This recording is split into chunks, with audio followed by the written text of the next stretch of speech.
se soltaron los balazos cuando estábamos en plena entrevista y entonces pues hubo ahí un momento medio pues tenso, ¿no? Es que si yo no hago eso en mi vida, fracasé. O sea, si yo no tengo la oportunidad de analizar, de estudiar, de lo que quieras con las personas que están detrás del delito, yo no me imagino haciendo otra cosa. Porque yo estaba metida en penales con secuestradores y ella estaba subida en las patrullas a las 3 de la mañana en operativos de rescate de trata. El tamaño del obstáculo está en tu cabeza. ¿Sabes qué, querida? Bienvenida siempre en Di, ¿cómo estás? Alejandro, feliz de estar aquí contigo. Qué gusto.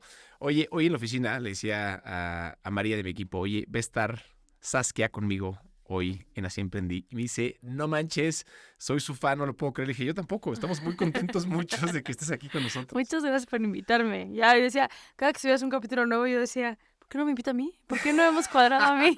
Lo hemos cerrado. Y hay que confesarle a la gente que nos está escuchando que te aproveché y te dije, ¿por qué madres no me has invitado a tu proyecto? Y estoy aquí autoinvitada. Oye, pero yo espero que no me invites nunca al tuyo. Yo espero Porque también si que es nunca estés en aparezca el mío, tuyo, es que fíjate. estoy en la cárcel y es que hice algo bastante malo. Genuinamente creo y deseo que jamás salgas en, Pues en estábamos mi, hablando en de mi eso ahorita. podcast. Y ahorita entramos a tu historia. Pero traes un podcast nuevo que está siendo súper exitoso. Estoy emprendiendo, estoy en el mundo del Qué emprendedorismo. padre. Está cabrón, ¿no? O sea, sí está complejo. Sí. Es Volviendo a muy emprender. vulnerable. Estoy volviendo a emprender y le decía yo el otro día a mi esposa, como, le decía yo, es que yo no me acuerdo que cuando hice la fundación, porque tengo una fundación que se llama Reinserta, me Te voy a sentía preguntar así. un chorro de cosas de esas, no creas que Perfecto. no, ¿eh? Pero yo no me sentía tan vulnerable y con tantos miedos. Era como, me acuerdo que me valía, era como, güey, vámonos, ¿no? O sea, me da igual.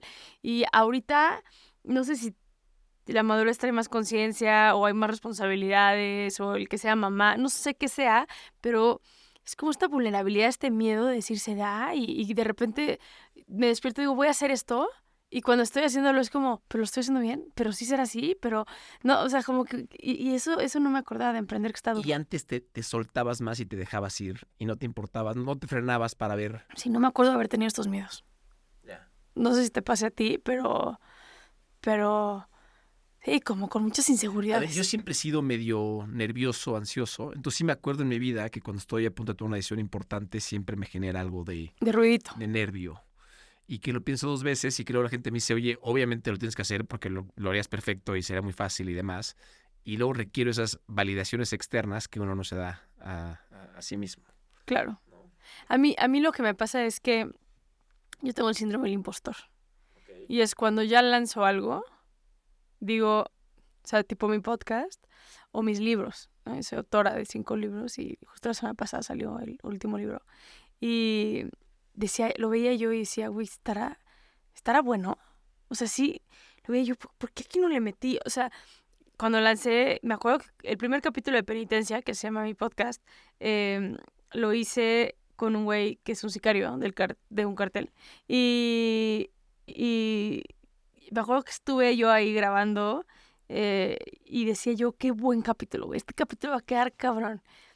Sale, lo empiezo a ver y yo, no, como una pendeja. No sé entrevistar. No, lo quité. O sea, no lo pude ver de decir. Y luego ya como ¿Y no lo sacaste? Sí, no, ya te digo, lo vi Y cuando seguro- ya y seguro- estaba al y aire. seguro le fue perfecto.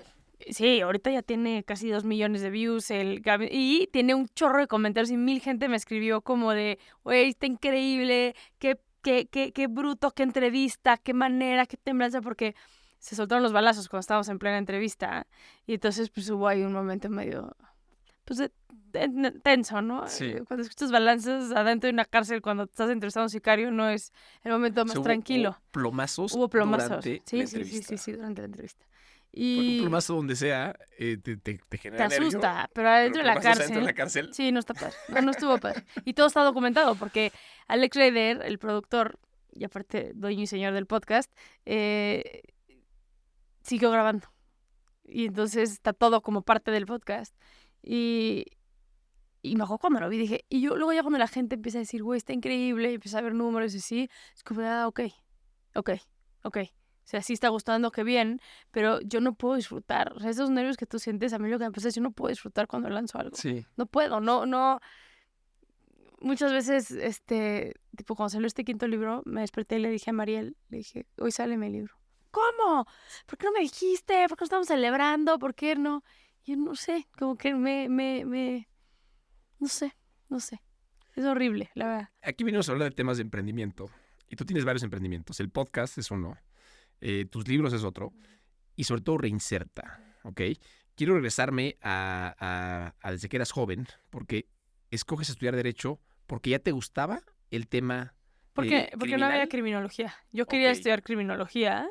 No hay en México, sí debe haber, ¿no? Cuando yo, hace 17 años, No había. no había.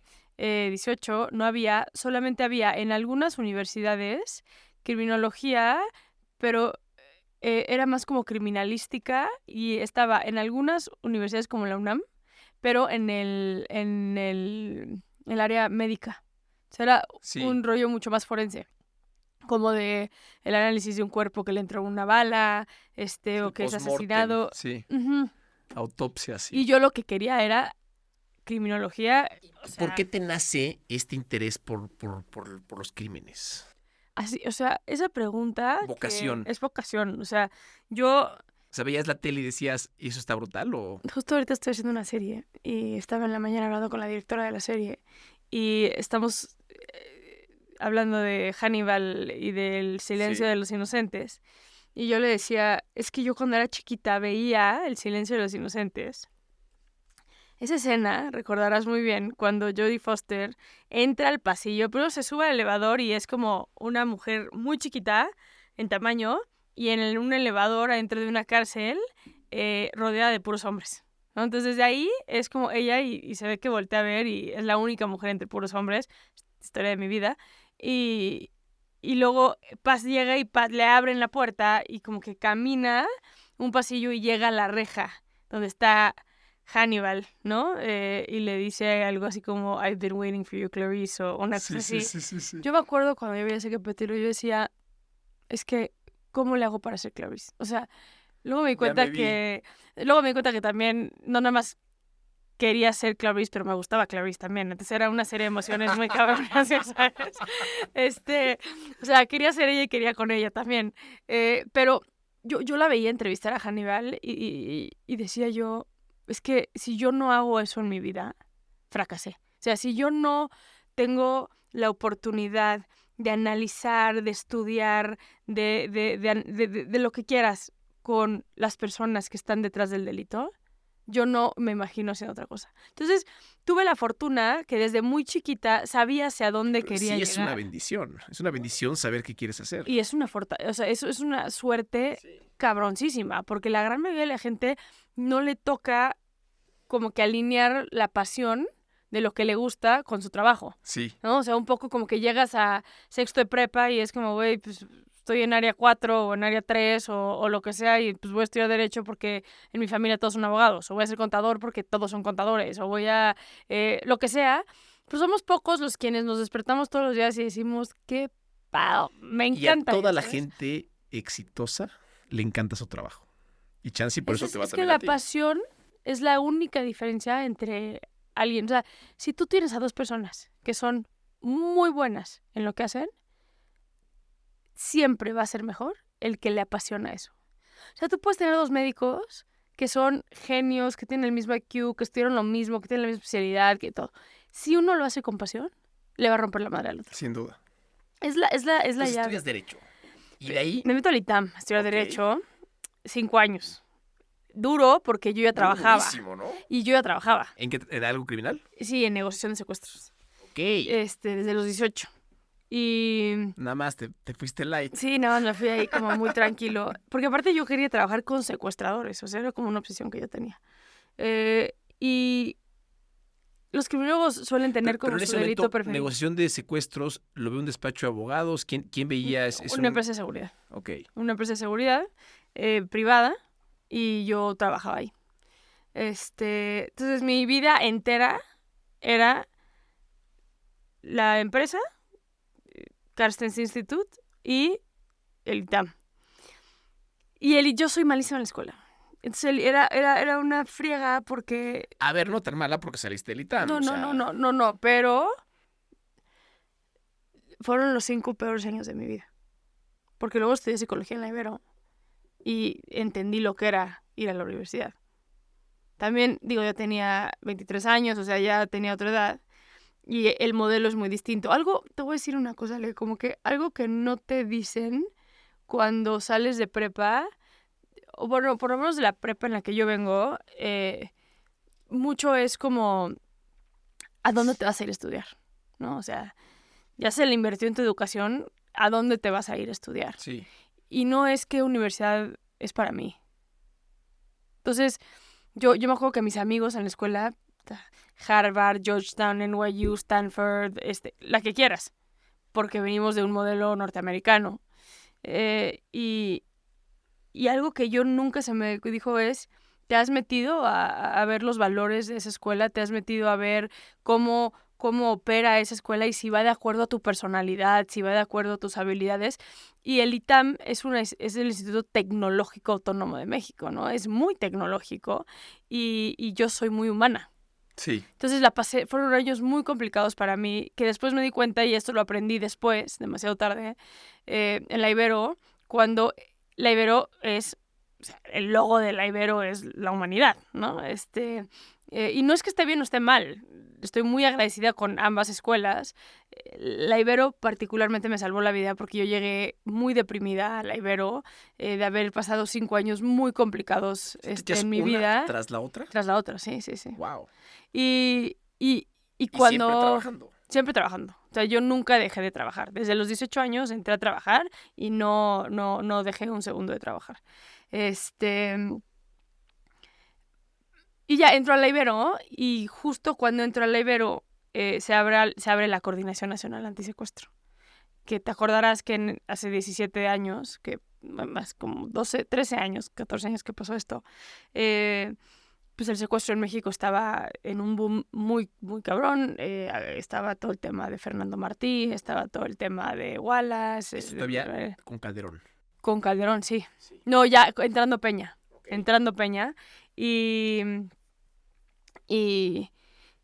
estoy en el coche y escucho la radio, porque luego la gente es medio mal pedo y es como, claro, güey, ella seguro su papi le ayudó a entrar y la chingada. No, güey, la historia de cómo entrar a la Policía Federal iba en el coche. Ajá. Y yo, cuando entro a la Ibero, fundo Reinserta. Que ahorita regresamos a toda Reinserta. Tu Reinserta, pero cuéntame Yo fundé Reinserta para tener una excusa para meterme a las cárceles. O sea, como para decir, quiero hacer cosas en la cárcel. Y mi proyecto principal era hacer un estudio de secuestradores. O sea, mi análisis de años de estar metida en temas de negociación de secuestros y demás es que, güey, no hay nadie que se despierte y diga, voy a ser secuestrador. O sea, tiene que haber un patrón en la vida de estos cabrones que los termina a ese patrón, sí. Porque en ese momento me parecía el peor delito y creo que en ese momento era de los peores delitos en México. Hoy no creo que sea el peor delito, es terrible delito, no es el peor, pero en ese momento yo lo veía así como, güey, ya es el último eslabón de la criminalidad en México, ¿no? O sea, ya si eres un secuestrador es porque ya pasaste por todo. Yo quería comprobarlo, porque yo siempre he tenido la idea de que es cuando el análisis del delito es sumamente importante para que podamos prevenir. Si yo solamente me dedico a castigar, entonces nunca voy a poder reparar y nunca voy a poder prevenir. Sí. Y México tiene un sistema no nada más punitivo, pero reactivo. Reaccionamos ante lo que... O sea, hoy reaccionamos a las que mataron hoy, no a las que van a matar mañana, porque estamos muy metidas en las que mataron hoy y en las que mataron ayer. Y eso me parece que es contraproducente para la construcción de un camino en paz, ¿no? De una sociedad con paz. Y entonces estoy en el coche y escucho en el radio que está Sergio Sarmiento y Lupita Juárez entrevistando a Renato Sales Heredia, que en ese momento Peña Nieto lo había puesto como titular de la Coordinación Nacional Antisecuestro, la CONACE, y estaba Isabel Miranda de Wallace también, que es una activista antisecuestro muy conocida, y estaban hablando justo de la importancia de esta institución dentro de la Policía Federal. Y de repente Sergio le dice a Renato, bueno, Renato, si alguien que nos está escuchando tiene una situación de secuestro, ¿qué hace? Y Renato dice, que me busquen. Y entonces, ok, ¿dónde te pueden buscar? Pues que me escriban. Y el güey da su mail. Pero no te creas que dio su @gov.gov.gov. ¿El Gmail Güey, o qué? dio su Hotmail. Ajá. Lo amé. O sea, ahí así me enamoré de ese cabrón, ya sabes. Y entonces agarré mi celular y le escribí un mail donde le decía que yo tenía una fundación. Yo me acuerdo que escribías ese mail y yo me cagaba de risa diciendo, güey, o sea, Me quien van a lea este contestar, mail, sí. no, aparte que lea este mail van a decir, estos cremas que le echo, o sea, tengo un acta constitutiva, no he hecho absolutamente nada de la fundación, pero mi sueño era ser el perfil de secuestradores. Entonces le escribí y le dije, mira, tengo una fundación que está dentro del sistema penitenciario, estoy convencida que si volteamos a ver el perfil y el análisis de las conductas, podemos, por ende tengo un proyecto que quiero desarrollar que se llama, ¿no?, el perfil del secuestrador. A las 2 horas me contestó. Saskia, copio a mi particular, que se llamaba Andrea Ornelas, en ese momento, me dijo, perfecto. ¿Y quién va a hacer una cita? Yo no lo podía creer. 23 años, yo dije, güey, ¿ahora qué voy a hacer? O sea, ¿cómo voy a llegar con mi acta constitutiva Sí. y de nada hecho, ya sabes? Y Y de ahí te citan me citan. Y en el fue gobierno. Ajá. Les Fui platicas tu idea. Renato me citó, Ok. me recibió Renato. Y yo, cuando trabajé en la policía, cuando trabajé en negociación de secuestros, me pusieron como a prueba. No me creían capaz. Entonces me pusieron a prueba y me pusieron en ese momento, recordarás muy bien, quienes nos escuchan no sé, pero tú lo vas a recordar muy bien, estaban apenas entrando los MP, los MP3, o sea, los USBs y Sí, todo sí. eso. Entonces tenía maletas, así unas bolsas de basura, más bien, llenas de cassettes y de floppy disks y todas estas cosas. Y lo que quería Pablo Carstens, mi jefe, era que yo pasara todo a MP3 en un USB, en folders. Pero lo que quería es que yo escuchara todos los casos que él había negociado. Entonces me dio unos cuadernos y me dijo... se graban las llamadas. Las llamadas se con los graban, porque secuestradores. después sirven como evidencia. Claro. Entonces todas las llamadas con secuestradores se graban. Y entonces yo me dio un cuaderno y me dijo, quiero que grafiques cuando hay malas palabras, cuando hay amenazas de mutilación, cuando hay amenazas de violación, cuando hay pruebas de vida, cuando hay momentos de silencio, cuando... O sea, me dijo, quiero gráficas puntuales para que podamos tener como números de los patrones que hay en las estrategias de negociación, ¿no?, de los secuestradores. Y yo, perfecto. El güey lo que quería es que me pusieran los audífonos y estuviera un mes metida, o 3 semanas, 2 semanas que me costó, estar metida en mi cuarto escuchando todos los casos. Y casos desde el mocha orejas hasta los que quieras. Y estuvo durísimo. ¿Y los escuchaste? Todos, 162 casos metí en foros. Madres. No, estuvo cabrón porque... Aprendiste también muchísimo. Después me enteré que mi papá le habló a Pablo. Y le dijo, oye, perdón, Pablo, mi papá le dijo, oye, güey, tengo a Saskia aquí, ¿qué hago? Y mi papá le dijo, asústala, que no trae este tema donde a huevo que meterse. Pero yo no supe Enséñale eso. sangre y que salga corriendo. Entonces es lo que hicieron. Me enseñaron todo. Pero entonces yo llegaba a mi casa y, ¿cómo vas, amor? Y yo, ¿por qué tengo como la sensación de que la gente cree que no puedo? Entonces yo me metí a mi cuarto, fui al centro, compré una caja de cassettes y me puse con audífonos y me puse a pasar todas y a escuchar y a graficar. Hice como 3, 4 cuadernos de gráficas y de números y así, de todo lo que escuché. Y lo hice. Y me cagué de miedo y no dormí. Y aparte mi cuarto tenía un ventanal así enorme que tenía como un árbol en las noches. Y Sentías que se metían por ahí los secuestradores. Pero yo no le pude decir a nadie, Claro. porque genuinamente, o sea, si hoy estamos ante un México machista, hace 17 años no te cuento, ¿no? Sí. Entonces, era como una sensación de no, güey, no puedes fracasar. O sea, no, ¿qué te vas a ir a estudiar corte y confección? O sea, no hay manera. Y eso te sirve con Renato. Llevé los cuadernos con Renato y le dije, mira, o sea, yo llegué así, cual intensa que sabes que soy, Sí. llegué así de, mira, y esto, y entonces, y el güey 2 horas me escuchó, y hablamos de estrategias de negociación, y hablamos de lo importante de escuchar secuestradores, y hablamos de la segregación de secuestradores, y hablaba así todo, y el güey me dijo, órale, vamos a hacerlo. Ahí quedó la reunión, nos vemos, a la semana me hablan, y me dicen, oye, que si puedes venir a firmar los documentos. Yo dije, ya, güey. O sea, yo lo que quería era entrar a las Pensaste cárceles. una alianza, ¿no? Una alianza entre Reinserta y el gobierno, algo así. Una alianza entre Reinserta y el gobierno y que ellos promovían los permisos para yo poder entrar a las cárceles. Y llegó y me cita en la administración y me da un documento y me dice, necesito que firmes este documento. Y lo empiezo a leer y era un contrato contratación, o sea, de contratarme. Y yo, no, es que ustedes no entienden, yo no quiero trabajar aquí. O sea, yo lo que quiero es... Pero empecé a leer y el puesto era directora de enlace penitenciario. O sea, mi chamba era la segregación de todo, supervisar la segregación de todos los secuestradores en cárceles del país. Entonces, fue como, no, sí firmo. Y ahí entré a trabajar a la Coordinación Nacional de Antisecuestro. Mientras estudiaba psicología. Mientras estudiaba psicología. Pero ahí ya fue otro boleto porque la verdad es que la Ibero se portó de maravilla conmigo. Iba yo cuando había que ir, tenía clases en las noches y en las mañanas. O sea, iba de 6 de la tarde a 10 de la noche y de 7 a 9 y luego me iba a trabajar todo el día. Y cuando tenía que viajar y faltar y demás... Te daban chance. Me daban, o sea, la Ibero todos los paros. O sea, por proyecto, la verdad, impresionante. Y ahí estuve 2 años casi, ¿sí? Hasta que Renato se fue a la Coordinación Nacional Antisecuestro. Ganamos... ¿Director de Alianza Penitenciaria? Director de enlace penitenciario. Y entonces se va Renato a la Coordinación Nacional la Coordinación Nacional de Seguridad. Y ahí es cuando le dije a Renato, acabamos de ganar una convocatoria en la fundación. Ahí ya tenía yo una socia que se llama Mercedes.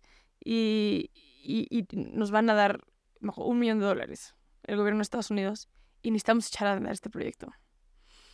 Acéptame la renuncia. Antes de eso, Reinserta solo existía a nivel de... O sea, Mercedes y íbamos los fines...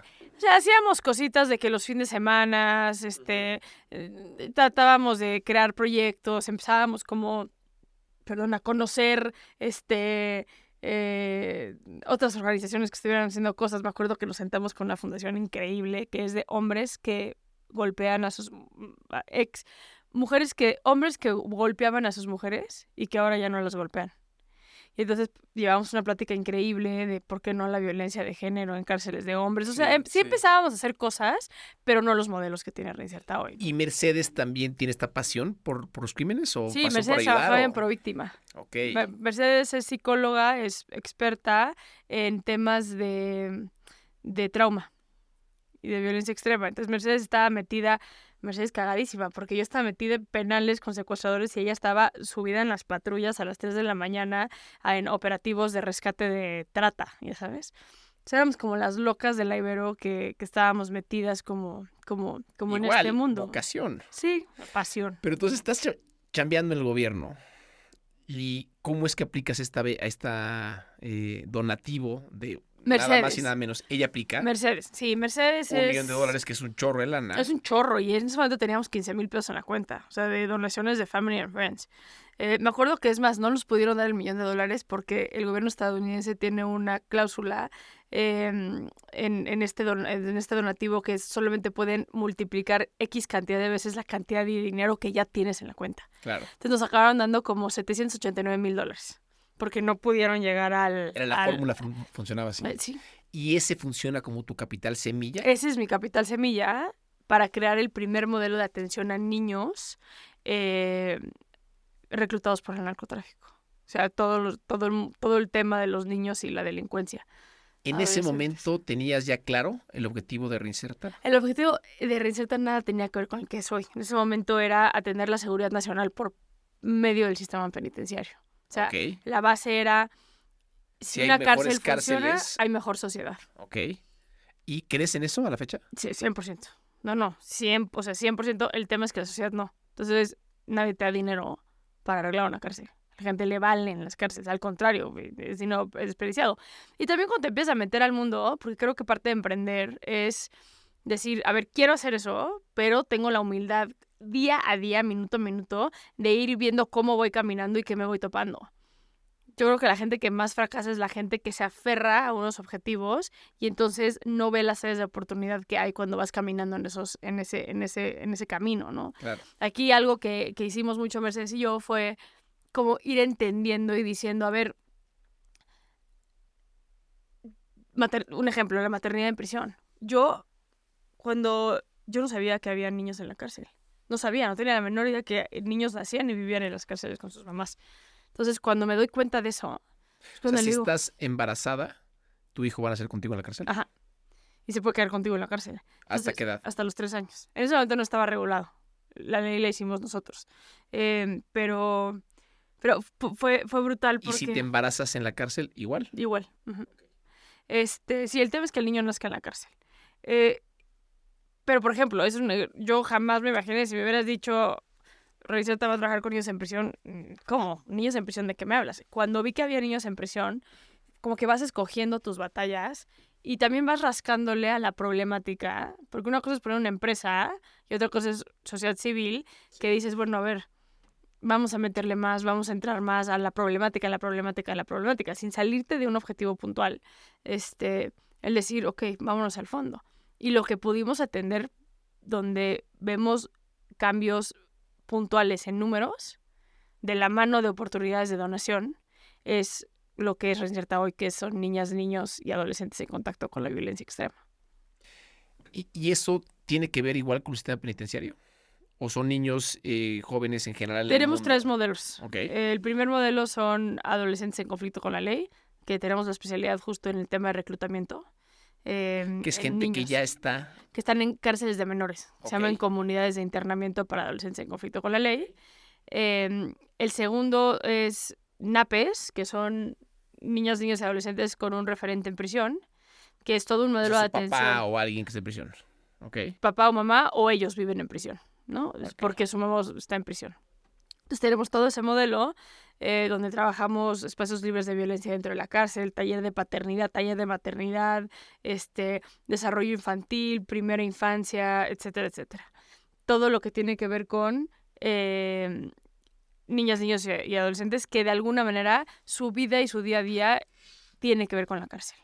Y el último es sobrevivientes de delitos de alto impacto. Entonces tenemos un centro de atención a... La víctima.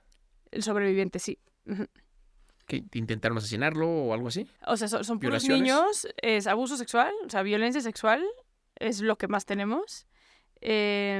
Trata, están llegando muchos casos de trata y lo están llegando muchos casos de feminicidio indirecto. Niños que les mataron a sus mamás enfrente. Y nos están llegando casos también de secuestro. Entonces, trabajamos con un modelo de atención jurídico y psicológico basado en trauma, con estos niños que ya están en situación de violencia extrema. Ese modelo nace de un estudio que hicimos en Reinserta, donde medimos con personas privadas de la libertad qué tanto estuvieron en contacto con la violencia en la infancia y hoy están en la cárcel, ¿no? O sea, cómo la normalización de la violencia de alguna manera te acerca quizá a posibilidades más altas a que puedas tú cometer una conducta antisocial. Me platicaste un poquito de Mercedes, pero me quiero regresar a cómo la conociste y cómo es que deciden arrancar esto. ¿Tú arrancas primero sola a Reinserta y luego la invitas? ¿O cómo es ese proceso? Yo arranqué sola primero a Reinserta, que decir eso es muy injusto para Mercedes porque hice el acta constitutiva, realmente. Claro, fue un poco la idea y después ya Mercedes se involucra. Ajá, Mercedes y yo estuvimos juntos en la Ibero. En psicología. Ella es del Regina. Ajá. Y yo soy del Americano, o sea, nada que ver una con la otra. En psicología estuvimos juntas y en ese momento, hoy hay mucho más y creo que se ha posicionado el tema de la criminología más, ya hay universidades, el CLEU, por ejemplo, que son universidades específicamente para temas relacionados con seguridad nacional como la criminología, eso no existía antes. Pero en ese momento yo me acuerdo que Mercedes y yo éramos las únicas 2 personas en la carrera que nos interesaba el tema de la criminología. Que no nuestro sueño era poner nuestro consultorio, que no nuestro sueño era nada de esas cosas. O sea, era vamos a meternos a la policía, vamos a meternos duro a todo esto. Y entonces nos volvimos muy amigas y cuando fundo Reinserta, la busqué y le dije, güey, éntrale. Y después ya hicimos los cambios en el acta constitutiva y ella hoy está como socia fundadora y todo porque la fundación empezó a existir a partir de que Mercedes y yo hicimos una alianza. Y desde que están en clase en Libero se dan cuenta que hacen clic y que pueden ser grandes éramos socios. Las locas que nos gustaban. Y ella se queda intentando levantar la fundación. No, las 2. ¿Mientras tú estás en el gobierno? No, ella estaba en Províctima Okay. Y yo estaba en la Coordinación Nacional de Secuestro. Cuando ganamos la convocatoria, las 2 renunciamos. Ok, y se meten de lleno. Y nos metemos de lleno a la fundación, exactamente. Hablaste de las 3 misiones que hoy tiene Reinserta. Cuando arrancas y ganas esta convocatoria, ¿con qué arrancaron? Adolescentes en conflicto con la ley, la primera. O sea, el $1,000,000 era para hacer el primer modelo en México de atención a adolescentes en conflicto con la ley con delitos de alto impacto. Que es gente que está en cárceles para menores. Son menores de edad que han cometido un delito de alto impacto, denominado, en el Código Penal está denominado como graves. O sea, en adolescentes se divide en dos, delitos graves y delitos no graves. ¿Qué es un delito grave? ¿Homicidio? Todo aquel delito que afecte o haya una tercera persona o ser viviente, digamos, afectado. Ok. O sea, ejemplo, me meto a la tienda y robo un Oxxo, me meto unos dorilocos a mi bolsa, eso no afectó a nadie. O sea, afectas económicamente a una empresa, pero no estás afectando a una persona. Un secuestro, estás afectando a una persona directamente. Eso es lo que a grandes rasgos divide un delito grave de un delito que no es grave. O sea, si hay violencia o privas a alguien de sus garantías individuales, entonces ya estás afectando. Si generas cualquier tipo de afectación en una persona, psicológica, física, sí, eso lo hace grave. Y entonces estás tratando con gente directamente en cárceles de menores. Ajá, comunidades de internamiento para adolescentes en conflicto con la ley, antes llamadas correccionales. Sí. Y entonces Estados Unidos, con el, ya no, pero en ese momento estaba todo el dinero de Iniciativa Mérida, él le apoyaba a organizaciones para que ayudaras a combatir la delincuencia, especialmente metida en temas de narcotráfico. Pues porque es la correlación natural, ¿no?, que hay entre Estados Unidos y México. Todo el consumo que hay allá, el paso que es aquí en México, etcétera. Entonces le metían mucha lana a esas cosas. Entonces nos pidieron a nosotros que hiciéramos el primer modelo de atención para estos adolescentes. Y nosotros lo que hicimos fue todo un modelo de atención incluso de niños reclutados por el narcotráfico. Después hicimos el primer estudio en México con testimonios de niños reclutados por narcotráfico. ¿Y qué pasa? Renuncian a sus chambas. Sí, nos volvemos otra vez dependientes de nuestros papás porque los $1,000,000 se fueron íntegros al proyecto. ¿En qué te lo gastas? En contratar a gente. ¿Qué hace qué? Psicólogos, metimos mucho también medición de impacto. Entonces, teníamos a muchos como investigadores, porque lo que queríamos era la creación del modelo. Sí. Para entonces después también bajar más fondos. Entonces y luego pues necesitábamos pilotear, entonces los talleristas, los psicólogos, trabajadores sociales. Y aunque 1,000,000 o 700 y cacho que me dijiste suena como mucha lana, no es mucha lana, te le echas de volada, ¿no? Sí. ¿Cuánto tiempo te dura? Como 3 años nos duró. Y en el Inter vas viendo el impacto para ver cómo puedes levantar más recursos. Más que el impacto para ver cómo levantas, es el impacto para ver si tu modelo funciona. Sí. Para institucionalizarlo, ¿no? Sí. O sea, para ver cómo puede perdurar más allá. Y hoy yo agradezco porque nuestros mejores donantes me dicen, o sea, órale, te voy a dar X cantidad de dinero, pero compruébame que mi dinero impacta. ¿Y quién es tu mejor donante? ¿Son empresas o son individuos? Empezando por el gobierno de Estados Unidos y el gobierno de Canadá. Okay, y después gobiernos. Empresas. O gobiernos internacionales. Okay. México no. Y después empresas.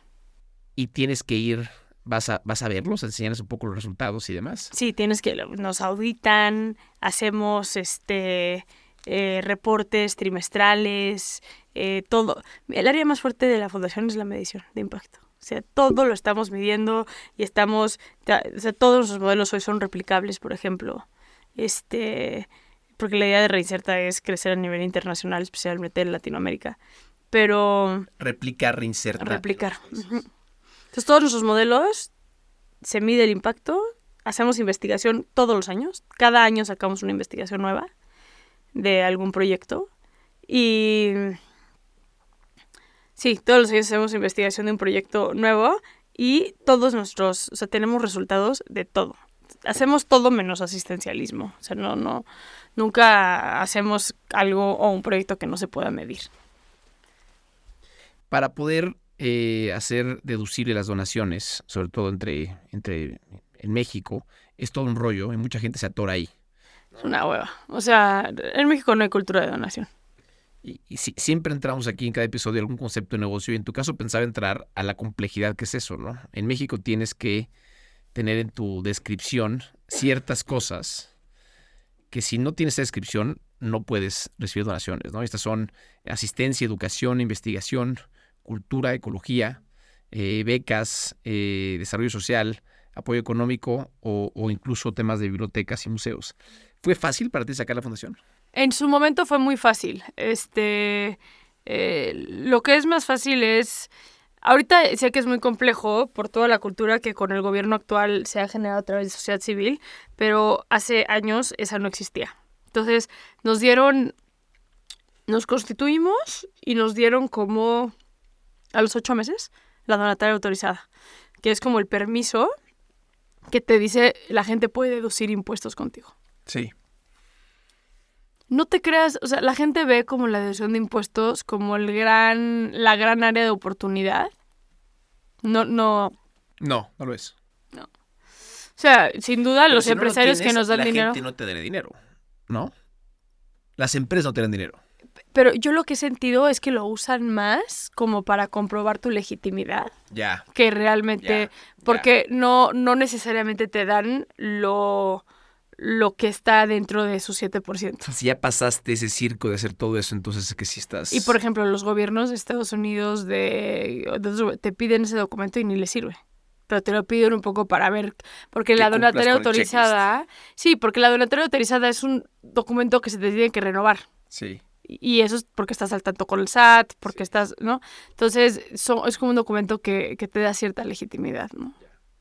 Entonces, a ver, tienes a tu socia, ya tienes para poder recibir donaciones, tienes un primer producto, ¿no? Que es el tema de los adolescentes. ¿Cómo es que fuiste lanzando otros productos dentro de Reinserta? Pues es que te vas metiendo en las cárceles. O sea, yo creo que... Y ves la problemática. Sí. Y a ver, las cárceles es un mundo de problemas. Sí. La ingobernabilidad, por ejemplo. Yo el más grande problema que le veo al sistema penitenciario es la ingobernabilidad. Está tomado por la delincuencia organizada y la opera la delincuencia organizada. La cárcel. La cárcel, ajá, las cárceles. Y era como... Un día mi papá me Pero dijo... esto lo sabe también el gobierno, ¿no? Claro, y la sociedad también. ¿Y lo permiten? Por supuesto. ¿Porque es más fácil? ¿O porque solucionarlo es demasiado complejo? Yo creo que son dos razones. Uno, solucionarlo es demasiado complejo y es confrontar a la delincuencia porque es un súper negocio para la delincuencia. Y otra es la caja chica. O sea, sí es la caja chica. La cantidad de dinero que se mueve en efectivo, que se mueve dentro de una cárcel, es brutal. Que le acaba llegando a en el Topo Chico, por ejemplo, en el Topo Chico sacaban a la semana como 9 millones de pesos en efectivo. De toda la manufactura de la droga, de la prostitución, del cobro de celda, o sea, de todo, como 9 millones de pesos a la semana. O sea, es un dineral.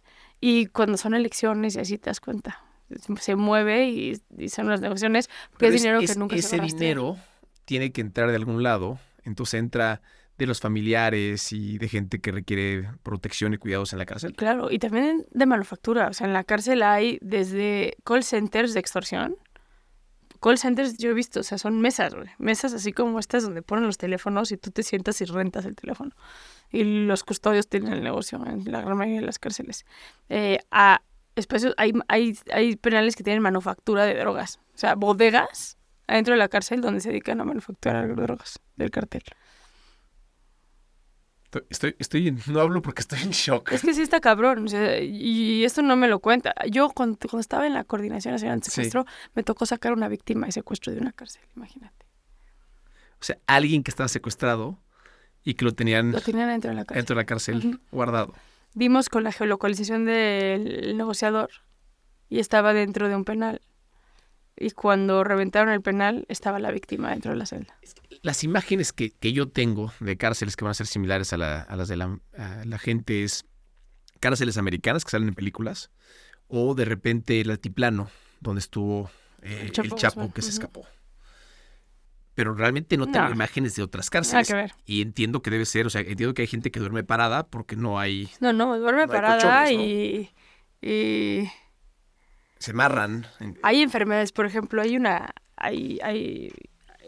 cárcel, o sea, hay una enfermedad que es muy de cárcel, que son infecciones que te dan en las piernas por dormir parado o dormir amarrado. Es que te quiero enseñar una Está buscando una foto. Estoy buscando Saskia. una foto en mi celular para enseñarles como el, el, el, el, el nivel... ¿Por qué no estoy encontrando? A ver, No te preocupes, luego me la mandas y te la no, subimos. créeme que no la... Híjole, no sé si se puede Oye. ver, pero es una foto horrible de cómo nos encontramos a un güey adentro de la cárcel, de la enfermedad que le había dado en la piel por dormir parado. Y esto es algo real, o sea, esto son gente que está en la cárcel. Estoy viendo una imagen de una persona que tiene las piernas, la carne completamente abierta en la pierna. Carcomido. Y esto es una Una enfermedad especie que como es... de lepra, lo que veo desde aquí. Exacto, es como una lepra que les da, de hecho lo tuvieron que amputar a este chavo, porque uno, por falta de higiene, por la sobrepoblación, les dan como estas enfermedades en la piel y se les carcome el músculo y la piel. Eso es una realidad dentro de las cárceles del país. O sea, lo que vemos del Estados Unidos y Bukele y eso no es cierto. En México tienes penales federales y tienes penales estatales. Los federales sí tienen un ¿Y sistema... municipales o no? No, ya es ilegal. Hay algunos, pero es ilegal. Ok. A partir de la ley de ejecución penal que entró en vigor en el 2016, se volvió ilegal los penales municipales. Ujú. Ajá. Y son pueblitos. O sea, una cárcel es como... Incluso a veces entras y se te olvida que estás dentro de una cárcel. Hay lo que quieras... Es la sociedad, pero en chiquito, adentro. Hay changarros, hay restaurantes, hay gimnasio, hay hay los dormitorios, hay... ¿Qué quieres? Hay. O sea, hay. Yo... La mejor carne que he comido la comí en Uber. Pocos.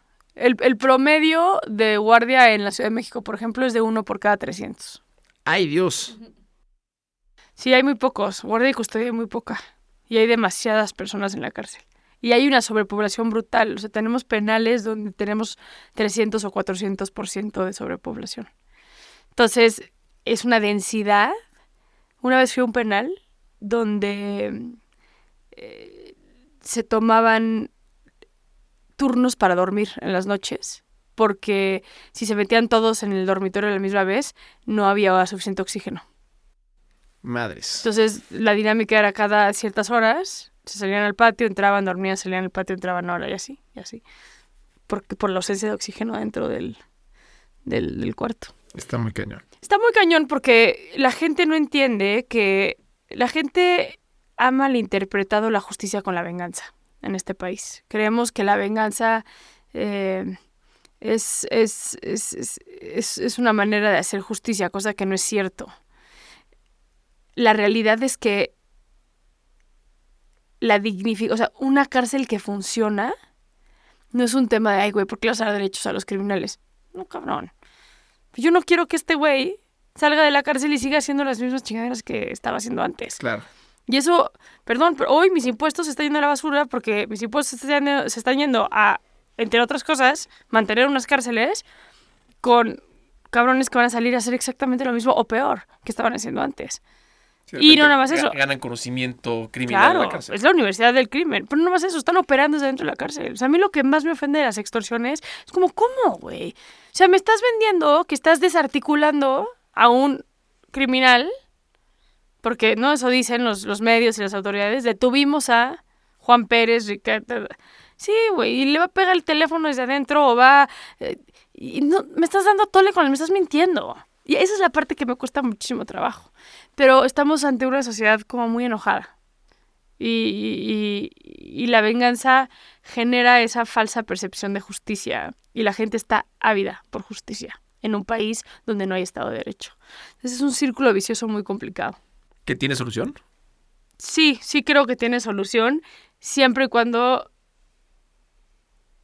haya una persona que decida meter la mano adentro del sistema de justicia penal. Ahorita todas las autoridades, o sea, los presidentes, los gobernadores, como que les da miedo decir el problema más grande. Se hacen a un lado y lo dejan ahí. Se hacen a un lado. O sea, la impunidad y la corrupción que hay en su sistema de justicia penal es una cosa brutal y es tan compleja que deciden no entrar. Por tu perfil te ha tocado estar con candidatos presidenciales y te va a tocar estar con las candidatas presidenciales. ¿Crees que haya apertura para el tema? Estoy segura. Mira, Xóchitl tiene una hermana en la cárcel.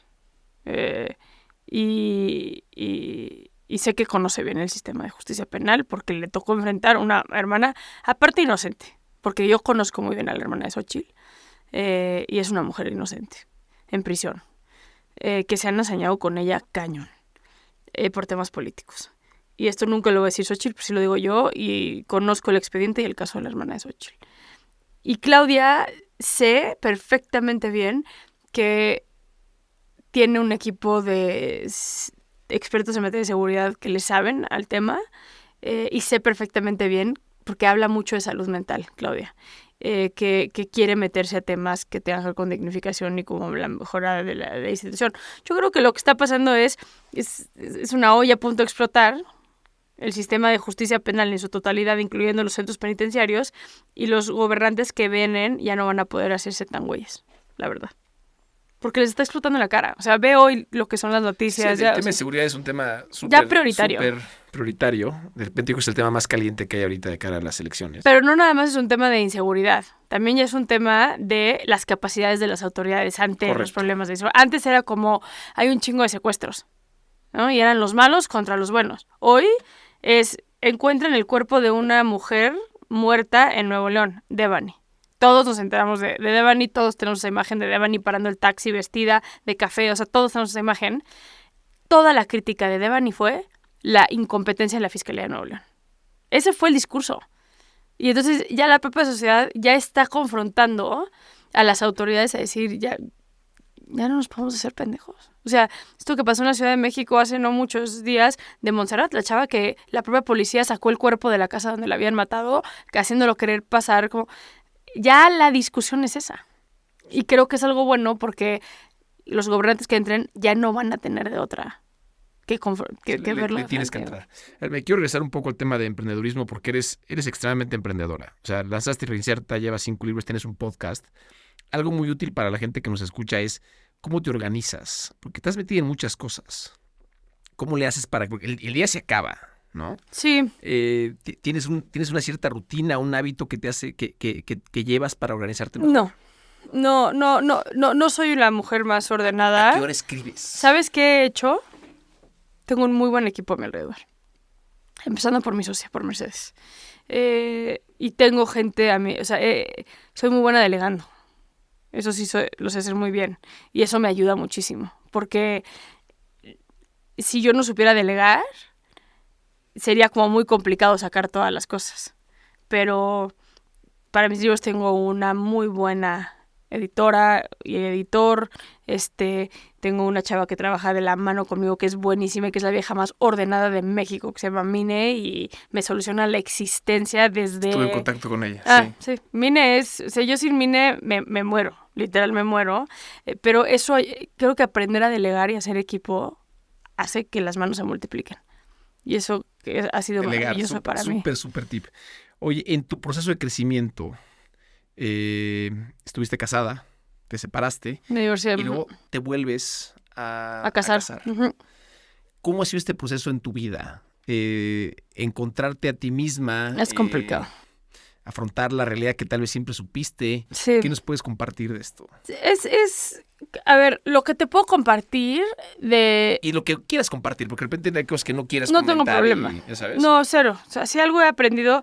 Fíjate, cuando yo era chiquita, la figura lésbica que teníamos, que no era figura ni siquiera porque era Ellen DeGeneres, que la acababan de sacar del programa que tenía, de comedia... Por ser gay.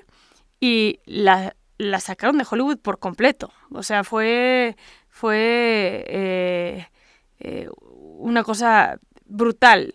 Y después la contratan para ser Dory en Encontrando a Nemo. Sí. La voz de Dory es Ellen, pero un poco como diciendo, no vas a salir tú, pero sí va a salir tu voz, ¿no? Pero realmente no había una figura lésbica como fuerte. Tal. Entonces, cuando yo salgo del closet, como que para mí yo me dedico a las cárceles, me dedico al sistema de justicia penal, no es que quiero que me vean como parte de activismo de la comunidad LGBT. Por lo menos eso pensaba antes de salir. Pero es que, claro que lo soy en el aspecto de que es mi esencia, y algo que yo sufrí mucho es la ausencia de alguien que pueda decir. Y el otro día me paró una chava en la calle y me dijo, y entre lágrimas, porque empezó a llorar, me dijo, no sabes lo que te agradezco que abras tu relación de la manera que lo hagas y seas tan libre, porque el otro día, literal, el miedo más grande de mi mamá es, ay no, eres lesbiana y ahora qué vas a hacer, cómo vas a vivir, de qué vas a vivir, o sea, como los miedos más grandes de las siguientes generaciones. Como si te fuera a acabar el mundo, ¿no? Claro, y le dijo, mira ma, mira a esta chava, lo exitosa que es, lo bien que le va, y es lesbiana, y tiene una hija, y tiene a su esposa, y tiene, ¿no? O sea, como que, y ahí... Y se lleva bien con el exmarido, claro, o sea, claro, todo funciona. Todo, y es, mira qué maravilla el poder tener esas personas que hacen eso. Entonces, mi decisión de salir del closet abiertamente y publicar mi relación y todo lo que conllevo es también decir, es quien soy. Yo más que nada sé lo que es sufrir adentro del closet y no se lo deseo a nadie. Y si mi historia le puede ayudar a cualquier persona, 1,000,000 de veces lo voy a hacer, ¿no? Entonces, no soy una activista de la comunidad LGBT, hay activistas de la comunidad LGBT maravillosas, pero sí soy una mujer lesbiana con cierta visibilidad, ¿no? Y eso, si eso va a ayudar a alguien, y ahí voy a estar, ¿sabes? Y aparte me siento muy orgullosa porque... Sí, seguramente en tus redes recibes muchos comentarios de estos porque sí eres bastante activa en tus redes. Sí. Agradecimientos, por así decirlo. Me sigue mucha banda de la comunidad LGBT, especialmente mujeres de la comunidad LGBT, más que hombres gays, mujeres lesbianas muchísimas, pero algo que siento es la llave del éxito también tiene que ver con lo cómodo que estás tú en tu vida. Si tú tienes problemas en casa, si tú tienes problemas de salud, si tú tienes... Eso genera obstáculos que hacen que no te puedas desenvolver al 100% completamente en tu emprendedorismo. Y la sexualidad es un eje rector brutal, pero brutal en tu historia. Sí. Entonces, el que tú puedas ser, o sea, esa sensación de decir, ok, ya mi cuerpo está alineado. Me acuerdo que mi psicóloga me decía, es que Saskia, yo te veo a ti y veo como que estás conformada como por islas. Hay que juntar esas islas. Y yo no entendía lo que me decía. Y decía, güey, no mames, con su analogía de juntar islas, ya sabes. Y el salir del closet te ayudó a estar alineada. Es otra cosa. O sea, hasta la gente me dice, güey, ¿qué te hiciste? Si te ves mejor. Sí, te ves mejor. Y es como, te lo juro que es existir, ser. Y entonces eso lo voy a celebrar. Y aparte quiero que mi hija lo vea todo el día, ¿no? Claro. Uh-huh. Para ir cerrando, Saskia, ¿qué consejo te gustaría darle a la gente que quiere emprender o el que te hubiera gustado recibir antes de emprender? La pasión es la llave. O sea, ese sería mi primer consejo. Y 2, los obstáculos los hacemos nosotras. El tamaño del obstáculo está en tu cabeza.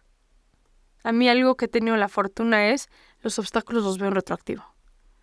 Estoy en situaciones, no veo el obstáculo porque la pasión agarra control y entonces vas para adelante y de repente volteas y dices, no mames tú, cabrón, pero ya lo pasaste, ¿sabes? Y luego la gente que se paraliza, no, es que está muy complicado, güey, tengo 1,000 obstáculos, que lo estás poniendo tú, hermano. Tú te pones las trabas. Tú te pones las trabas. Las hay que entrarle con más fuerza, claro, pero no te pueden paralizar. Completamente.